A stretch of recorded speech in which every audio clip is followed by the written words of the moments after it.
Pamirsa, patepang deui sang simkuring Iqbal dina warta Sunda. Simkuring bade gaudikeun warta anu parantos disiapkeun ku redaksi. Kementerian Pendidikan jeung Kebudayaan Kemendikbud ngalokasikeun dana sejumlah 7,2 triliun rupiah pikeun subsidi kuota internet siswa, guru, mahasiswa jeung dosen selila 4 bulan kaharep. Mimiti September nepi ka Desember 2020.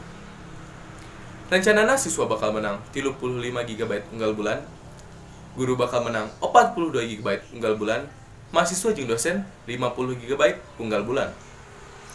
Salian teh eta, Kemendikbud oge ngalokasikeun dana sajumlah 1,7 triliun rupiah pikeun nu nampa tunjangan profesi guru jeung tenaga tikan, dosen sarta guru besar.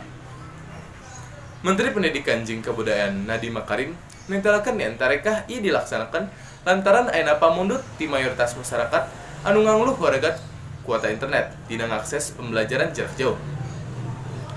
Pemirsa, mung sakitu nu kapihatur. Wilujeng patepang deui dina warta anu bakal dongkap. Amit mundur, amit bungkur. Wassalamualaikum warahmatullahi wabarakatuh.